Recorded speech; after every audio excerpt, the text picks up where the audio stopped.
All right, my lovely Hammers fans, it's Nick from Claret and Booze. I hope you're all well. It's Friday. We made it. I've been at work 2 days, you know. I know a lot of you haven't. You don't start till Monday, but I have. I've been grafting.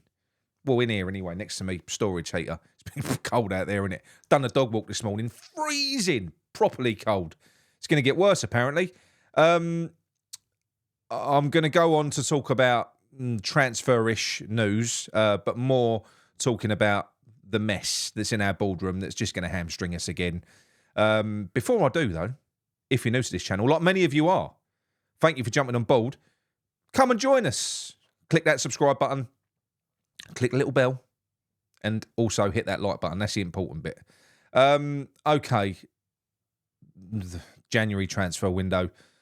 I'm going to level with you now. I've never been less interested in a transfer window than I am in this one. I've just got no interest in it. I mean, they spent £150 million in the summer. Made us worse. They made us worse.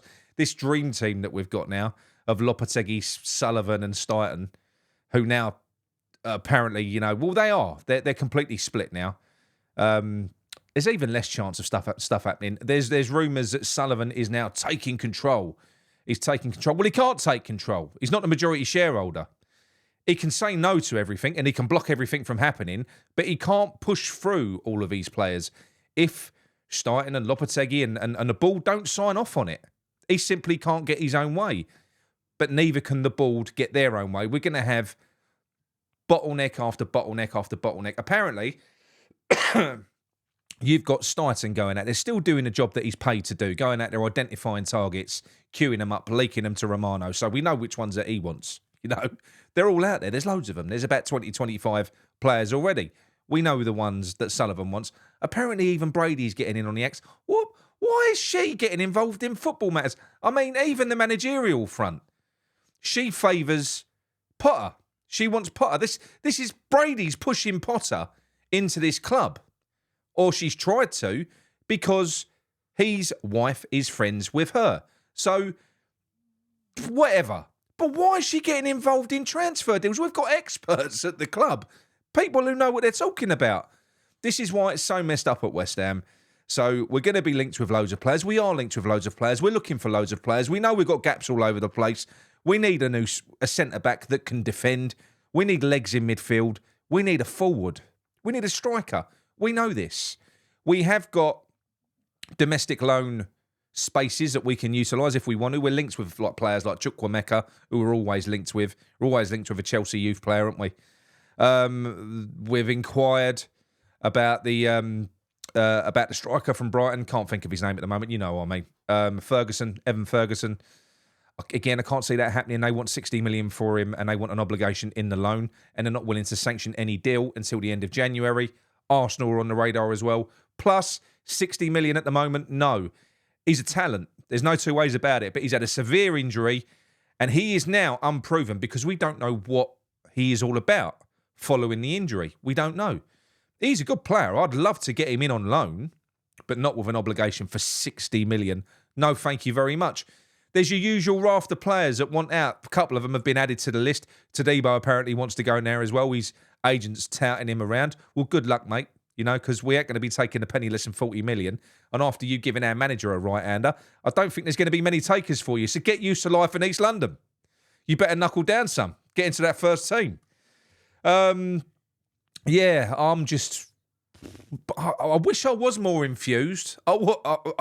Because it should be exciting. Especially when your team's shit and there's gaps everywhere. We should be thinking, ooh, we're going to get a striker in. But you know what? Even if we'd have gone and got Duran in the summer, I think we'd have been shit. I think we would have been. I don't think it matters. I don't think it matters. We've got great players now that look shit. So I've got no enthusiasm about anything that's going to happen in this window. I think we're more likely to be left hanging on like we do because the dithering that they do naturally is now made worse by the bottlenecks that have all been put in place because they all disagree with each other. So I think any deals that happen, it's going to be slow. Players going out might be quicker. Fulkrug I can see going. Guido I can see going. Bang, bang. I think they'll be gone. They don't want to be here, definitely, and we don't want them. The news that James Ward-Prowse could return is just wonderful. That's fantastic. You know, a player that Nottingham Forest can't find any use for whatsoever. They're going to send him back to us. But is he any worse than what we've got? Probably not. So probably wouldn't be the worst thing. We'll have Jedward back in midfield. That'd be good. The Souček and James Ward-Prowse. Dynamic midfield. That conceded more goals in the second half of last season than we've conceded in the first half of this season. Yeah, I know. I know you can't... Well, it's a bit weird saying the midfield. Well, it is the midfield. That's why the defence is exposed. That's why the last set of defenders was shit, and that's why this set of defenders are shit as well. So I'll keep on smashing Kilman, Todibo, Dinos. It probably ain't even anything to do with them. It's the fact they've got no cover in front of them. They're bare. They're naked. In the Premier League, that can't be the case. You need to have a balanced, solid, energetic, powerful, physical midfield protecting your defence. We ain't got that. We haven't. We just haven't got it. So, yeah, I don't really know what to expect. When I do get concrete news through from people that tell me something's done or nearly done or this is going to happen, I've had some snippets of players that we're linked with. You know, some names that are out there, some names that are not. But again, there's no point even talking about it because I just feel like this season, this window will run until the end of the window. I think we'll do business, but it'll be late. Nothing's going to happen quickly, I don't think. I hope to be proven wrong. I could be proven wrong. But Sullivan is absolving himself of all blame. The failure this season is down to Tim Stein and Lopetegui. Nothing to do with David Sullivan, even though he brought in a director of football. And he had David Moyes last year, and the reason that David Moyes wouldn't sign the contract on the table was because he was going to have to answer to Tim Stein, who had full power. He could go out and sign whatever players that he wanted. David Moyes said, no, I'm not having that. David Moyes left, and then Sullivan removes that anyway. So Stein hasn't had full say. It was all nonsense. I actually think that Sullivan wanted to get rid of David Moyes' veto on his transfer business. I'm glad Moyes is gone. But I think there's part of it that Sullivan wanted Moyes out as well because he don't like being told what he can and can't do. Moyes probably weren't letting him sign off on certain deals. So I think he kind of used Stein to a degree to fish Moyes out. I'm glad he's gone. I'm glad he's gone. But I'm just saying. I don't think it's as cut and dried as we all thought. And like I said, he wasn't given the control that David Moyes didn't want handed to him anyway when Lopetegui came in. They chose 3 players each. Who runs business like that? But it's all Stein's fault. Everything's Stein's fault. Stein was working towards a strategy for the summer whilst David Moyes was here. This is the type of manager that the type of football we're going to be playing. This is the type of player that we're going to get in to realise that for a coach that is going to deliver that style of football. So all of that legwork that was probably done in the lead up to the summer transfer window, and then Sullivan pulls a rug out from underneath him and goes, nah, you've got Loppy, mate, because he's cheap and he's willing to come here on a 2-year deal. You've got him. You've got to deal with him. So how is it Stein's fault? How? I know Fulkrug, I know everything else, but us not getting Duran ain't down to solely Stein. It's down to him as well. Sullivan, he just wouldn't pay the money in the end. He wouldn't pay it. He wouldn't pay what Aston Villa wanted for that player. What a dickhead. That's the facts. We would have had Duran, but he refused to sign off He refused to sign off on that deal in the end. So we ended up going with an alternative option. An alternative option that on paper probably should have been a lot better than what he is now. But who could have accounted for how bad this manager would be? Even though a lot of us didn't want him, he's surprised most of us with how crap he's been and how much he sent players into reverse in terms of their skill levels and their talent levels.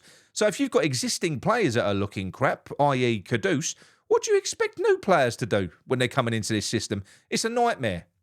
Todibo, Guido, they're probably not terrible players. They're probably not. But this is how important that position is as manager. And it's the only thing I care about. I don't care about us going out and buying a 50, 60 million pound striker. I don't care. It ain't going to make us better. There's only one thing that's going to make us better, and that's a better manager. I don't know that when Lopetegui goes, we're going to get one. Well, it can't be worse. So it would have to be an improvement. But it ain't going to be what we would all like. Because, look, I would take Carrick. I've seen in the comments that a lot of you wouldn't. That's fine. We're all entitled to our opinions, and a lot of you are making very good points. He isn't proven. He hasn't won anything yet. I get it. I would take him, though. I would, over Potter. I would also take Potter now, because I'm that desperate, but I don't want him. But I would take him. But what would excite all West Ham fans would be a show of real, true ambition. Not going out spending 40 million on a player that you're going to depreciate in 12 months. What's the point?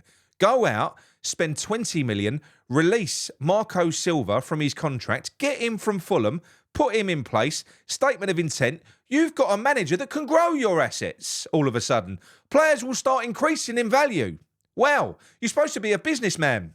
I don't get the mentality. I don't. We all know the reason why Lopetegui is still here. It's because David Sullivan doesn't want to pay him off. And every month that he is here, the payout gets smaller.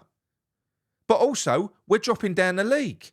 Every place that you drop in the league is worth far more than anything that he will save playing this game. So make it make sense. It doesn't make sense. So yeah, no news in this, apart from a little rant from me. I just don't know. I will, I'm sure, as I start getting more concrete news and something starts to happen, I will bring you something where I think there's some sort of substance. I'm not doing transfer roundup shows. There's lots of channels out there that are doing it, so you don't need everyone doing that. I'm not doing that. I'm not.